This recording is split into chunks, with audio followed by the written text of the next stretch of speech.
If a three-legged dog growls and won't let your 6-year-old daughter out of his sight, you listen, especially when that dog used to charge into burning buildings to pull people out. At 9:42 a.m., on a scorching July morning in western Colorado, Harper Quinn sat cross-legged on her grandma's porch, reading the Jungle Book aloud to Blitz, her battered German Shepherd. The sun hadn't even hit its peak, but the heat shimmered off the dirt driveway like a warning. Blitz lay beside her, his sleek black and tan coat rising and falling in rhythm with her voice, his three legs tucked beneath him in perfect soldier-like form. His eyes, deep and unreadable, never left her. And Mowgli, she read, did not flinch even as the jungle closed in. Blitz gave a soft thump of his tail as if he approved. That's when the phone rang inside. Her grandmother, Miriam Quinn, stepped out a minute later, her lips pressed tight.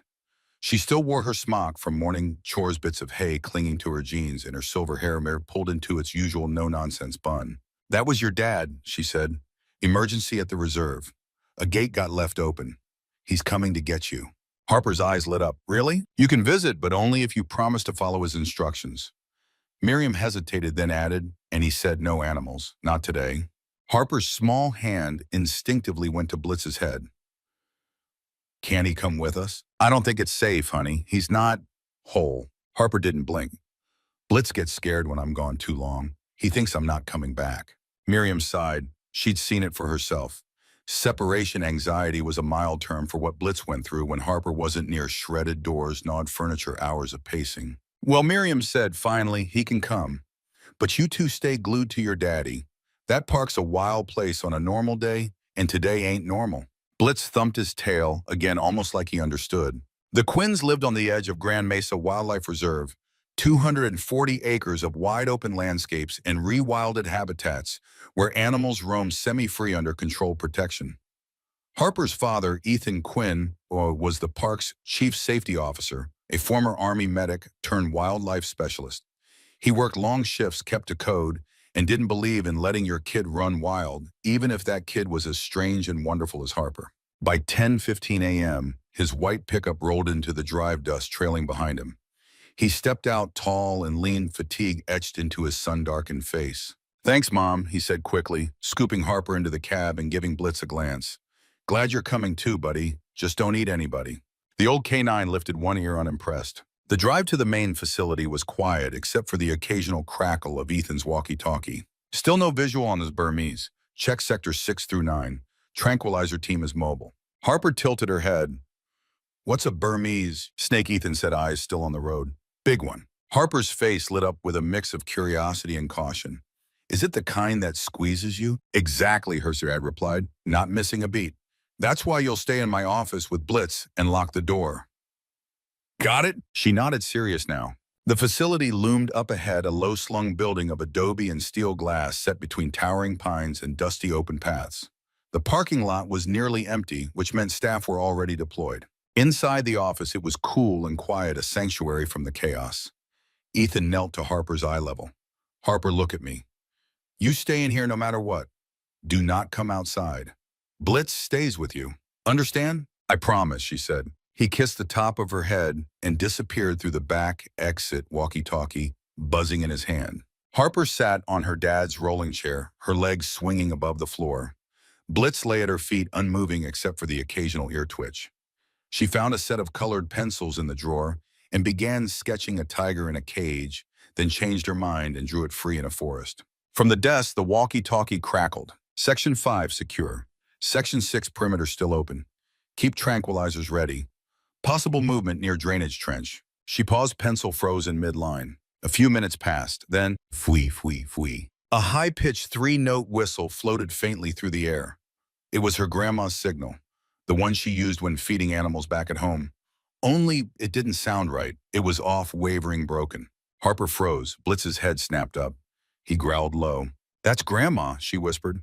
The whistle came again, fainter. Then, a sharp, strangled cry, human, familiar. Blitz surged to his feet, barking once sharply. Harper stumbled to catch his leash, but her fingers hesitated on the doorknob. "I'm not supposed to leave," she told him. Blitz growled again, insistent. Another cry. "My system cry." This one unmistakable. Harper glanced at the walkie-talkie, but didn't grab it. She grabbed Blitz's leash instead. "We'll just look," she whispered. If it's nothing, we come right back. Outside, the reserve felt different. No sounds of school groups or tourists, no chirping tour guide radios, just heat-distant shouting and the occasional roar or bleating of a spooked animal. Blitz moved like a bullet, focused even with one leg missing. He guided Harper behind the back paddocks down a shaded service path lined with tire tracks and forgotten water bottles. Then Harper saw it. A figure collapsed near an overturned cart. "Grandma!" Miriam Quinn looked up, pain racking her face. "Harper, stop. Stop right there." Harper ran anyway. Miriam's ankle was twisted badly, her khakis torn. "It's here," she gasped. "The Burmese, it's close. You need to go back." Before Harper could reply, Blitz snarled a bone-deep guttural warning and turned to face the brush. The grass rippled. Something moved, and then they saw it. A shape long and thick, its body gliding in muscular silence toward the clearing. A glint of golden scales, and in its grip, something else. A dog, blonde, medium-sized, barely moving. "Sandy," Miriam breathed. "That's Sandy. She must have gotten loose." The retriever's eyes bulged in panic as the python's coils tightened. "No," Harper whispered. Blitz growled again, eyes locked. Harper turned to him. "No, Blitz. You're hurt. You can't." But he was already gone. If you're moved by stories like this about real courage, powerful bonds, and second chances, don't forget to hit that subscribe button to join our journey here on Heroes for Animals. Every story we share honors those who can't speak for themselves. Blitz lunged with speed Harper had never seen in him. He struck the snake's side, barking, biting, harassing. The python hissed and adjusted, loosening just enough for Sandy to gasp for air. "Go, Blitz," Harper yelled. "You can do it." Blitz was tactical. He moved in short bursts, using his missing leg to his advantage, pivoting harder than most dogs could. He was a ghost from his past life, a soldier again. But he misjudged. The python spun and struck, catching Blitz's back leg. In seconds, it coiled around him. "Blitz!" Harper screamed, racing toward the cart. Miriam's voice was hoarse. "Harper, look in the cart. Find the cattle prod." Harper's hands shook. Bandages, gloves, tools. There, a long rod with a black handle. She gripped it with both arms, the weight nearly pulling her down. She turned. Blitz was going still. His chest was wrapped tight, his eyes locked on hers. She ran. "I'm coming." "Blitz!" she cried, tears streaming. "Hold on." Harper's small sneakers pounded the dusty ground as she ran, gripping the heavy cattle prod like it was a sword. The Arizona sun beat down hard, turning the world into a blur of heat waves and terror. But none of that mattered because Blitz was in trouble. Just ahead, the python's powerful coils wrapped tighter and tighter around the German shepherd's chest. His front leg kicked out weakly, claws dragging a streak through the dirt. His breathing was labored, sharp and desperate. He didn't bark anymore. He couldn't. Harper could barely see through her tears, but she remembered what her father once said during a thunderstorm, when Blitz panicked from the noise. "When you're scared, find the thing you love and hold on tighter." She didn't stop running. "Blitz, hang on," she cried, voice cracking. "I'm right here." From her position on the ground, Miriam Quinn struggled to lift herself, pain radiating from her twisted ankle. "Harper, listen. You've got to hit the head. Aim for the head. Don't get too close." Harper didn't answer. Her heart pounded like a war drum as she circled around the python's bulk. The snake's eyes glinted as it caught her movement, but it didn't uncoil. "Let go of him," she said, tears streaking dust across her face. "Let go of my dog." She jabbed the prod forward, hesitated, and pressed the black button. A jolt of electricity crackled through the air as the prod made contact with the snake's gleaming scales. The python's body jerked violently.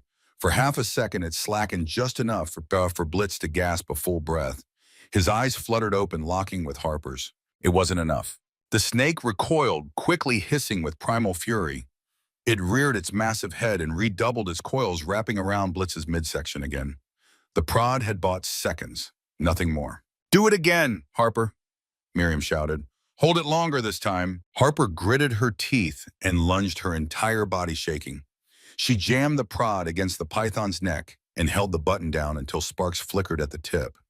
The snake flailed its body, spasming wildly, and Blitz, battered and choking, rolled free. He hit the ground with a thud, coughing and wheezing, his tongue lolling out, eyes glazed but open. Blitz, Harper screamed, racing to his side. But Miriam's voice cut through the air with the sharpness of a whip. "Don't go near him yet. The snake's still dangerous." The python writhed, its body twitching as the electric shock faded. Slowly, with terrifying grace, it began to slither, in dazed but not down. Harper froze, the prod still gripped in her hand, her knuckles white. Then came a sound none of them expected. A bark. It wasn't Blitz. Across the clearing, the golden retriever Sandy had dragged herself upright. Her flank was scraped raw, and she trembled from head to tail. But she barked again, a short, sharp sound. The snake turned toward her, distracted. Harper's eyes widened. She's buying us time. Blitz, barely conscious, let out a weak growl and tried to stand. He managed to lift his head, then collapse again. Harper didn't hesitate. She gripped the cattle prod tighter and began circling the snake, remembering something else her father had told her: snakes can't see well behind them. That's your safest angle. She stepped softly, slow as a whisper, moving toward the back of the python's head. Easy now, Miriam coached, her voice tight with pain. Let it focus on Sandy. Don't let it see you coming. The python slithered toward the retriever, oblivious to the girl behind it. Harper adjusted her grip. The prod felt heavier than before, her arms burning from the weight, but she kept going. She thought of Blitz, his tail wagging, when she read to him, his muzzle resting on her lap during storms, his three-legged walk that never slowed him down. This is for Blitz, she whispered. She stabbed the prod into the base of the snake's head and slammed her thumb down. This time, the reaction was violent. The python convulsed its body, snapping in all directions. Its tail whipped past Harper's legs, nearly knocking her over. She stumbled back, heart in her throat. The snake crashed to the ground, its coils thrashing. And then stillness. It wasn't dead, but it wasn't moving either. Miriam exhaled, her hands shaking. Holy God, she muttered. She did it. Harper ran to Blitz, collapsing beside him. His breathing was shallow. Blood seeped from gashes along his ribs, and his hind leg hung at a strange angle. Grandma Harper sobbed. He's really hurt. Miriam crawled closer, biting back pain. Her eyes scanned Blitz with practiced calm. Broken ribs, she muttered. Legs fractured. Breathings rattled. He might have a punctured lung. Sandy limped over, nosing at Blitz. She let out a soft whimper and laid her head against his, a silent gesture of thanks. Harper looked around. We need help. I had a radio, Miriam said, but it got smashed when I fell. You'll have to go back to the main building. Before Harper could move, a new sound rolled through the clearing. A growl, but not like Blitz's. This one was deeper, older, almost prehistoric. It rumbled through the dirt. Miriam paled. Don't move, she whispered. Stay still. Harper froze. Emerging from the far brush was a lion. Not a zoo lion, not one behind bars, but a free-roaming, wild, fully grown male. His golden mane rippled in the wind like something from a dream. His eyes scanned the scene. He wasn't alone. Behind him came more, two lionesses, and just beyond them, a pair of half-grown cubs. Harper didn't breathe. They got out, Miriam said, her voice barely a whisper. During the breach. The male lion stepped closer, his gaze fixed not on Harper or Blitz, but on the python. The snake had begun to twitch again. He's watching it, Harper said softly. The lion didn't growl. He simply sat, tail flicking, once behind him. The lionesses stayed close, one slightly smaller, with a distinctive notch in her left ear. Harper felt Blitz stir beside her. No, she said quietly, stroking his fur. Stay still. Don't provoke them. The notched ear lioness moved closer. Her posture was low and slow, curious, but cautious. Her amber eyes locked on Blitz. And then, unbelievably, she lay down, flat on the earth, head tilted, peaceful. What in the world? Miriam breathed. Harper looked back at the lioness, then at Blitz, then at the snake. She didn't understand. None of it made sense. That's when the shouting started. Lily, Mom, voices, men's boots hitting gravel. Ethan Quinn burst into the clearing with a tranquilizer rifle, raised, 3 rangers behind him. He froze. His mother was on the ground. His daughter was clutching their injured dog, and a pride of lions was calmly watching them all. Don't shoot, Harper yelled, standing protectively in front of Blitz. They're not hurting us. Ethan's rifle stayed aimed. Harper, come here. Slowly. She saved Blitz, Daddy. She fought the snake and the lions. They're not attacking. One of the rangers, an older man named Nolan, lowered his weapon slightly. That lioness, he said slowly. That's Luna, one of the rescued cubs. Ethan blinked. From the Wilkinson fire, Miriam's eyes widened. Max Blitz was the one who found them. Years ago. The lions didn't move. The male sat regally still, watching the python. The notched lioness Luna stared at Blitz with what could only be called recognition. Ethan lowered his rifle. Harper knelt again beside Blitz. We need to get him to the clinic, Daddy. Ethan nodded slowly. Let's move. Carefully. No sudden movements. They placed Blitz on a makeshift stretcher, his breathing shallow but steady. The lions didn't stop them. They simply watched. As they carried him away, Luna followed just for a few steps before returning to the Pride. Harper looked back, once her heart full of questions. They remember him, she said softly. The emergency doors of Grand Mesa Wildlife Clinic flew open just as the gurney carrying Blitz rolled through, escorted by a flurry of voices, urgency and adrenaline. Airways open but shallow. Multiple abrasions.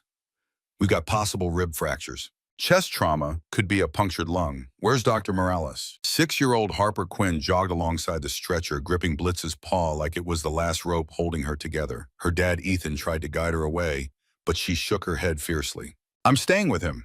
I have to. Behind them, Sandy, the golden retriever Blitz had saved, limped into the clinic on her own, following like a quiet shadow. Miriam Quinn Harper's grandmother had been helped into a wheelchair after being lifted from the park. Her ankle, twisted and swollen, was quickly wrapped by a nurse as she watched her granddaughter disappear behind the trauma doors with the dog that had saved them all. No one could believe what had just happened. And outside the glass windows of the clinic's recovery yard, the lion stood, not pacing, not roaring, just waiting. Inside the trauma suite, Blitz was surrounded by a team of vet techs and 2 attending veterinarians. Their movements crisp and synchronized. Electrodes were clipped to his chest. His blood pressure was dangerously low. One lung had collapsed under the pressure of the python's coils.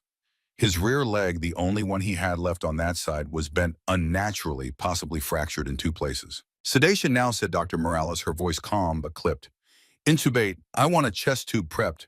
Dr. Chen, get imaging stat. Blitz didn't cry. He didn't whimper.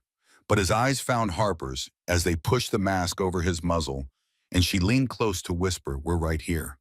You're not alone. Only when the anesthetics kicked in and his breathing evened out did Harper finally let her dad pull her away from the room. In the clinic's waiting area, the chaos hadn't died down. Staff members whispered about the pride of lions, sitting calmly outside, pressed close to the recovery yard's fence line like sentinels. No one had ever seen anything like it. They're not acting aggressive, one staffer murmured. They're just watching. And not the humans, added another.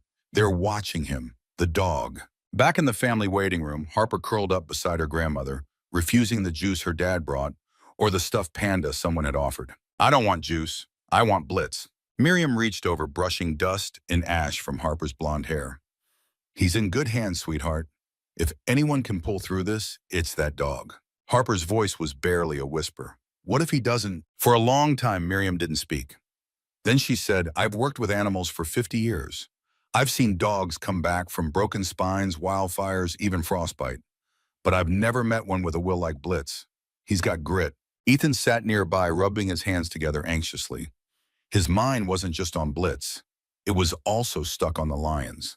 How had they found Harper and Blitz in the middle of the reserve? Why didn't they attack? Why had they followed? And most baffling of all, why had they protected? Dr. Morales came in hours later, her scrubs stained and her eyes tired. He made it through surgery, she said, and the room let out a collective breath. We placed a chest tube to drain the air, his lungs reinflating. We stabilized the leg, though we'll need to go back in a few days to insert a plate. Harper shot up from the couch. Can I see him? Not yet, sweetie, the doctor said gently. He's still in ICU. Tubes machines. It might be scary. I don't care. He'll be scared without me. The vet hesitated. Then she turned to Ethan. She's not wrong. We're seeing evidence more and more that emotional bonds affect recovery. If she stays calm, it might help. They brought Harper into the ICU 20 minutes later, a small chair placed right beside Blitz's padded kennel. The sight of him nearly took her breath away, wrapped in bandages, a tube draining from his chest, machine softly beeping beside him. She reached through the bars and touched his paw again. Hi, buddy. It's me. I told you I'd stay. The beeping on the heart monitor softened slightly, his rate slowing to a more stable rhythm. One of the techs raised an eyebrow. That's not nothing. Outside, the lions hadn't moved. Security footage revealed that they hadn't broken free in the traditional sense. During the earlier gate breach, someone had left a maintenance access panel unlocked. The Pride had quietly exited and tracked Blitz across half the reserve. Director Travis, the park's administrator, stood at the rear observation window, looking out at the Pride lined up in the grass. The large male Magnus rested on his belly like a king overseeing his court. The lioness with the notched ear, Luna, remained closest to the fence, watching the building without blinking. It's like a damn vigil, someone whispered behind him. We're calling in a specialist, Travis muttered. Someone from the university. We need answers. But Miriam had already figured it out. Back in the waiting room, she was telling Ethan what Harper hadn't yet understood. It was him, she said softly. 3 years ago, the Wilkinson fire. You remember the one that nearly took the rehab center? Ethan nodded slowly. That was the day Blitz lost his leg. He didn't just lose it, she said. He gave it saving something. 3 years earlier, during the wildfire that devastated the southern ridge of the park, Blitz, still in active duty as a K-9 search and rescue dog, had been sent into the flames to locate trapped animals and staff. Most had evacuated, but a call came in over the radio. 3 lion cubs and their injured mother were unaccounted for. The fire was advancing fast. There wasn't time to search safely. Blitz didn't care. He went in once, came back with 1 cub. He went in, again brought back the second. On the 3rd trip, the building partially collapsed. Blitz had used his body to shield the final cub, a notched ear female, from falling debris. That's when the beam crushed his leg. He didn't bark or cry. He just lay there until the firefighters pulled him out. No one expected him to survive, but he did. And now 3 years later, those cubs were grown, and they remembered. Harper slept beside Blitz's kennel that night, curled under a fleece blanket brought from home. Nurses tiptoed around her. No one had the heart to wake her. Around 3 a.m., the tech on duty noticed something strange. One of the monitors tracking cortisol and stress indicators began to shift. Blitz's vitals were improving, faster than they should. The child's presence was having a measurable effect. But Morales returned early that morning, bleary-eyed but smiling faintly. I've never seen a case like this, she admitted. He should still be unconscious, but he's trying to wake up. Miriam in her wheelchair smiled knowingly. He wants to see her. Sure enough, by sunrise, Blitz opened his eyes. His head didn't move, but his eyes searched the room until they found Harper. His tail thumped once. Outside, the lioness Luna was still there, waiting. The early morning light spilled across the Grand Mesa Wildlife Clinic like honey, soft and golden, slipping through the tall pines and stretching long fingers over the recovery yard. And still the lions waited. No roaring, no pacing, just quiet, steady presence. The male Magnus sat like a statue in the morning sun, his golden mane glowing like embers. A few feet away, the notched ear lioness Luna was pressed as close as she could get to the wire fence, her amber eyes fixed on the wall of the ICU, as if she knew Blitz was inside. Inside the clinic, Blitz lay on his padded recovery bed, swaddled in bandages and soft blankets. A tube still drained fluid from his side, and his rear leg was stabilized in a makeshift splint until surgery could repair the fracture fully. His breathing was labored but stable. Harper Quinn hadn't left his side once. She sat now with one hand gently resting on his paw, her legs tucked up into the oversized recliner that had become her makeshift bed. Her blonde hair was tangled and slept on, her cheeks flushed with worry and exhaustion. He's awake, she whispered as the first nurse stepped in to check vitals. He keeps looking at me. The nurse smiled, keeping her voice low. He knows you're here. That's probably what's holding him steady. The monitors confirmed it. Blitz's vital signs had been unpredictable through the night, spiking whenever Harper left the room to use the restroom, dropping again when she returned. His heart rate calmed at the sound of her voice. His blood pressure stabilized when her hand touched his fur. He's tethered to her emotionally, Dr. Morales said quietly to the staff. If anyone questions the power of bonds between children and animals, they need to spend 5 minutes in this room. Out in the hallway, things weren't so peaceful. Director Travis had gathered a small team in the conference room.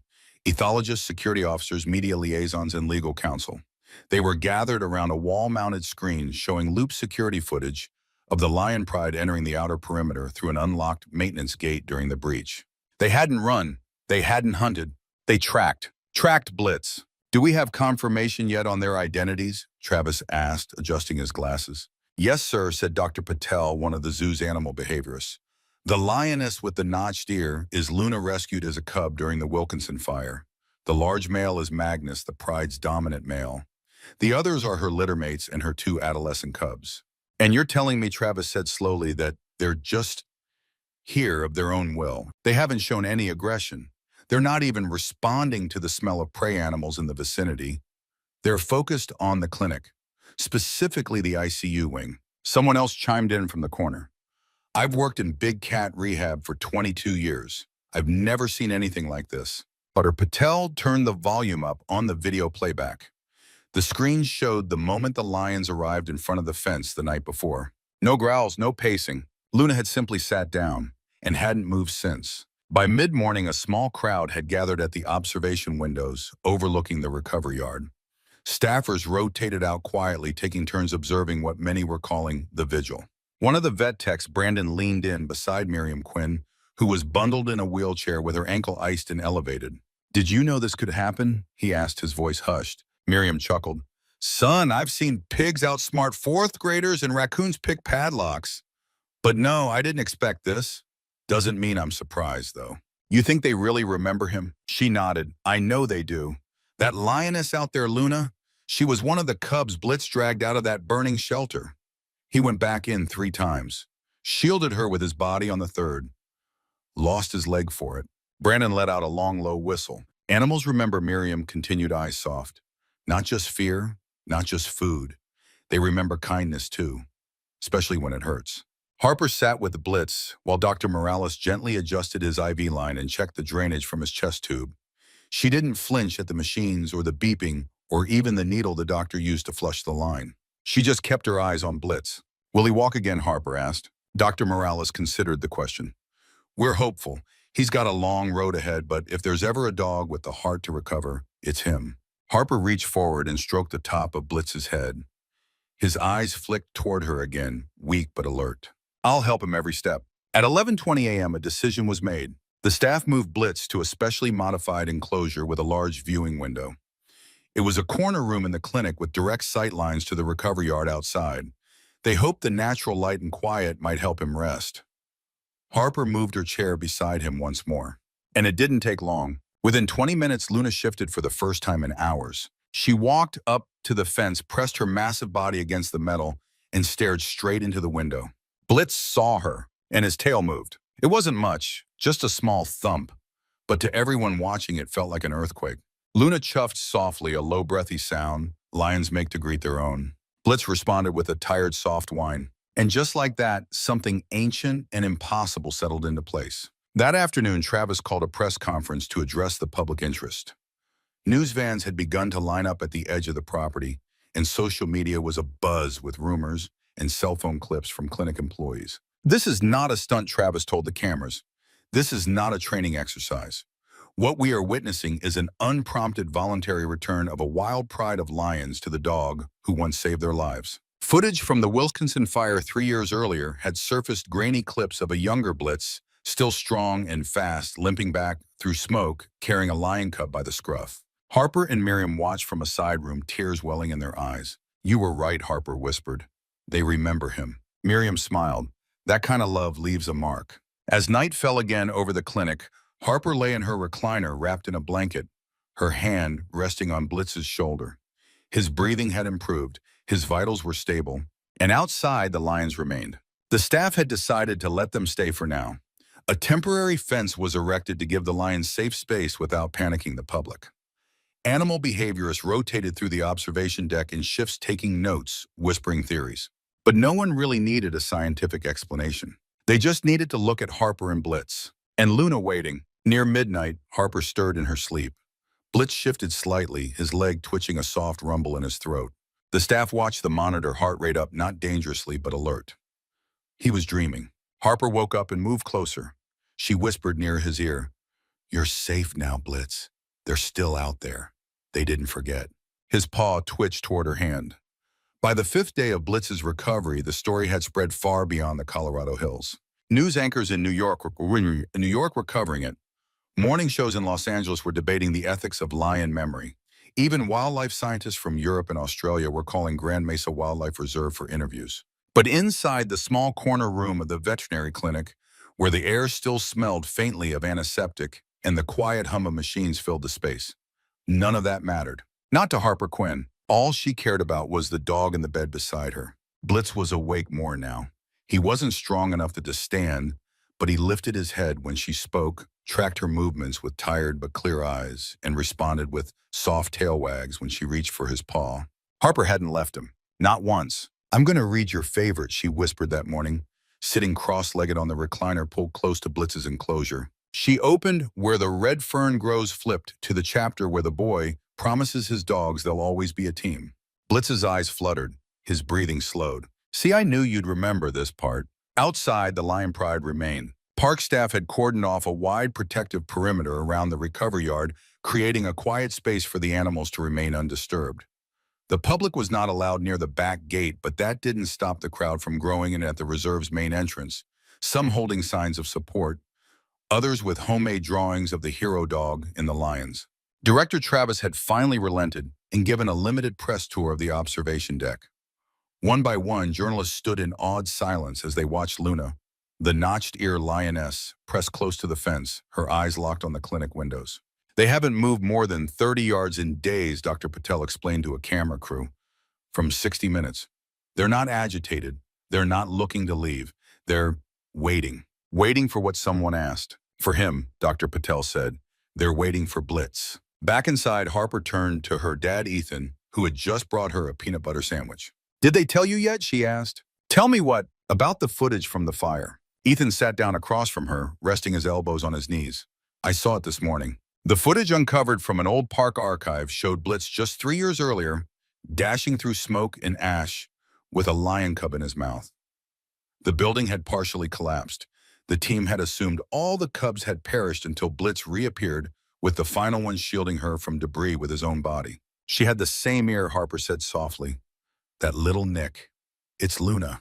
Ethan nodded. Yeah, it's her. He saved her life. He saved all their lives, Ethan replied. Now they're returning the favor. That evening, Dr. Morales gathered Harper and Ethan for a quiet conversation near Blitz's bed. We've scheduled the final surgery for tomorrow morning, she said gently.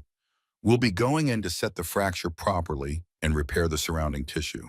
Harper looked up nervously. Will it hurt him? He'll be asleep, honey. But recovery's going to be tough. He'll need rehab, maybe months of it. I'll help, Harper said immediately. I'll be there every day. Morales smiled. We may actually need you. His vitals are better when you're nearby. You're basically a prescription. Harper grinned. Later that night, as the sky outside turned purple and the lights in the clinic dimmed, Director Travis entered the recovery room with an envelope in his hand. He looked slightly out of place in the medical wing, his button-down shirt tucked tight, clipboard under one arm. Miriam told me I'd find you two here, he said to Harper and Ethan. I won't stay long. He handed the envelope to Ethan. Inside was a letter from the Reserve's Board of Directors. They were offering Ethan a new position, Director of Wildlife Education and Outreach. A promotion, better hours, no more overnight emergencies, more time with Harper. More importantly, the letter outlined a proposal for a new educational exhibit. A center, one dedicated to Blitz. We're calling it the Blitz Pavilion, Travis explained. It'll highlight his service as a K-9 officer, his work during the fire, and of course this incredible story with the lions. We'd include video footage, digital displays, maybe even a theater exhibit. And Harper, Ethan asked cautiously. She'd have full approval over any materials involving her. We'll only proceed if you're both comfortable. Ethan looked at his daughter. She was quiet for a long moment. Would it help other kids? She asked finally. To learn about animals? Yes, Travis said gently. We believe it could teach people a lot. About kindness, memory, loyalty. Harper nodded. Okay, but only if Blitz gets his own statue. Everyone in the room laughed. Even Blitz, barely awake, let out a breathy huff. The next morning, just before surgery, Harper leaned down beside Blitz and whispered into his ear. You've got this, buddy. We'll be right here when you wake up. And when you're better, we'll go see Luna again. His eyes opened a little. She kissed his head. Be brave. The procedure took nearly 4 hours. Doctors stabilized the tibia, inserted a titanium plate, and reconnected soft tissue. They flushed the internal damage from the python's crush injuries and rewrapped the bandages around his ribs. Blitz remained stable throughout. When Harper was finally allowed in the recovery room, she sat beside him once more, holding his paw. You're halfway home, she whispered. Just a little more. That afternoon, something extraordinary happened. For the first time in over a week, Blitz stood. It wasn't graceful, it wasn't steady, but it was real. One leg lifted, then another. Then his whole weight, gently wobbling, leaned forward on 3 legs, his fourth now braced with a full support cast. The staff watched in silence as Harper stood beside him, holding out her hands for balance. You're doing it, she whispered. Blitz took 2 steps, then collapsed softly onto his blanket. But it was enough. The room erupted in quiet applause. Even Director Travis, watching from the doorframe, looked like he might cry. Outside, Luna stood up too. She walked slowly along the length of the fence, then lay back down in her usual spot. But now she was closer than ever, no more than 15 feet from the recovery room wall, as if she sensed something had changed. The next day, the board approved permanent funding for the Blitz Pavilion. Harper was offered the role of Junior Conservation Ambassador, a title she took very seriously, designing her own badge and asking if she could teach a class on how lions remember love. Within 48 hours, National Geographic requested exclusive rights to document the story. Ethan declined the first offer. "This isn't a show," he said firmly. "It's a lesson." By the 2-week mark, Blitz could walk a full 20 feet without assistance. He gained back 3 pounds. His wounds were healing. The staff removed the chest tube. His breathing returned to normal. And still the lions waited. Dr. Patel, now officially leading the behavioral study, addressed a group of students one morning outside the yard. "What we're witnessing isn't just animal memory. It's gratitude, recognition, and yes, emotion." "Can animals love?" a teenager asked. Dr. Patel smiled. "I think you already know the answer." That evening, as sunset colored the horizon in orange, and Rose Harper sat beside Blitz near the fence in a special mobile cart. Luna approached from the other side, and for the first time, Harper reached out her hand toward the wire. The lioness chuffed. Blitz lifted his head, weak but steady. 3 lives. 1 moment. 1 silent bond that spanned years, species, and pain. Spring arrived late that year in western Colorado, like a shy friend hesitant to rejoin the party. But when it did, the entire landscape of Grand Mesa Wildlife Reserve came alive. Wildflowers exploded across the open fields, birds filled the air with songs, and even the wind seemed to carry a gentler touch. By then, Blitz had become something of a local legend. Visitors to the newly opened Blitz Pavilion often stood in silent awe as they watched videos of the heroic dog limping through smoke-filled forests with lion cubs clinging to his back. Murals along the interior walls depicted the improbable bond between predator and protector. One corner of the exhibit was reserved for photos and drawings from children who had been inspired by the story, a section Harper proudly helped curate every weekend. And every now and then, when the weather was just right, Harper and Blitz would appear in person, not as performers, but as living proof of something quietly extraordinary. On a warm Saturday afternoon, Harper, now 7, and officially wearing her Junior Conservation Ambassador vest, led a group of school children through the outdoor viewing area just beyond the lion habitat. Blitz walked beside her, steady and determined, his hind legs still wrapped but weight-bearing now. He had developed a distinctive rhythm, thump slide, but no one minded. He moved with pride. Luna, the notched-ear lioness, often approached the edge of the enclosure when she saw Harper and Blitz arrive. The two would sit for long moments, eyes locked in a calm exchange of memory and understanding. Sometimes the other lions joined her. Sometimes they stayed back. But Luna always came. Inside the educational center, a new touchscreen display had been installed near the theater entrance. It allowed visitors to watch interviews with veterinarians, park rangers, and even scientists who'd studied the lion's behavior. But the most watched clip was simple. It showed Harper sitting beside Blitz on a sunny day, explaining what she believed really happened. "People say it's a miracle," she said into the camera, "but I think it's just love. Blitz saved Luna. She never forgot. And when he needed help, she came back." She paused, smiling. Animals remember love better than people do sometimes. Later that evening, Ethan stood on the back porch of their new home, sipping a cup of coffee while watching the sunset bleed over the mountains. Miriam rocked beside him, her ankle now fully healed, though she still used it as an excuse to avoid certain chores. Harper sat in the grass a few feet away, reading out loud to Blitz from a brand new book titled Braver Than the Storm, a story loosely inspired by his life. "You think he knows it's about him?" Ethan asked, smiling. Miriam smirked. "He's smarter than most mayors. Of course he knows." Blitz had come a long way in just 3 months. The titanium plate in his leg had integrated perfectly. His ribs were healed, his lungs strong. He'd regained nearly all the weight. He lost his coat full and shiny again. But the biggest change wasn't physical. It was the way he carried himself. He was no longer just the retired canine dog with 3 legs. He was Blitz, the guardian of the wild, the protector of children, the friend of lions. And somehow he seemed to know it. That summer, a second smaller miracle happened. The lion pride, after nearly 40 days of remaining near the clinic, finally returned to their habitat deep within the reserve. They didn't sneak away. They walked. In full view of staff and cameras, Magnus led the group through the open corridor, stopping briefly near the gate to glance back. Luna lingered a few seconds longer. She turned toward the clinic's direction, gave one last soft chuff, and followed her family into the wilderness. I think they knew it was time, Harper told her grandma later that day. Miriam nodded. Animals know when their part of a story is done. Harper looked up. Do you think they'll come back? I think if Blitz ever needs them again, Miriam said, placing a hand on Harper's shoulder, they'll find a way. In early August, Grand Mesa Wildlife Reserve hosted its largest education day in history. Over 600 visitors showed up from across the region, families eager to learn more about interspecies, memory, emotional intelligence in animals, and of course, Blitz.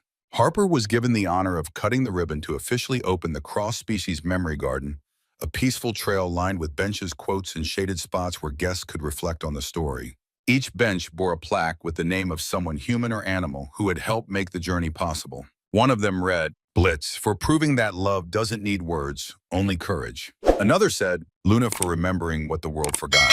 Harper stood between them, holding Blitz's leash gently in her hand, and turned toward the audience. My best friend has 3 legs, she said, but more heart than anything with 4. He saved a life lost, something in return, and then got it all back because someone he helped remembered. That's why we're here today. To remember kindness. The crowd stood in applause. Some cried. All were changed. That night, after the guests had gone home and the reserve returned to its peaceful silence, Harper sat on the porch steps next to Blitz watching the stars. Do you know how many people you helped? She whispered. Blitz shifted closer, resting his head against her knee. She stroked his fur gently. You're my hero. Forever. He let out a contented sigh, the kind only an old soul gives after a long, meaningful day. Weeks later, the story made national news again, this time not for its drama or danger, but for its impact. Animal rescue applications across Colorado had doubled. Schools began implementing programs on empathy and wildlife. And one little girl from Texas sent Harper a drawing of Blitz with angel wings and a cape folded inside a letter that simply said, he made me believe again. Back in the lion habitat, Luna gave birth to 2 healthy cubs in early fall. Veterinarians named them Hope and Valor. Harper insisted on sending Blitz's old collar, a worn leather strap with faded canine stitching, to hang in the observation center near Luna's den, just in case the cubs ever wanted to know about the dog who once saved their mom. On a crisp October afternoon, Harper and Blitz returned to the garden trail. No cameras, no reporters, just the 2 of them.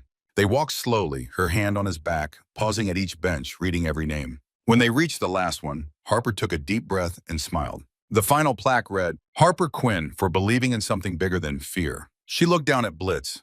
Guess we're both famous now. He wagged his tail once, slow and steady, and together they turned toward the setting sun. Thank you for joining us for the incredible story of Blitz and the Guardians of the Wild. We hope it moved you, made you believe in the power of loyalty, and reminded you of the unspoken bonds that make us human even when shared with animals. Now, we'd love to hear from you. Have you ever had an animal in your life that changed everything? Tell us your story in the comments. We read every single one. And don't forget to subscribe to Heroes for Animals for more powerful real-life stories of courage, connection, and healing. Until next time, stay brave, stay kind, and never underestimate a 3-legged dog.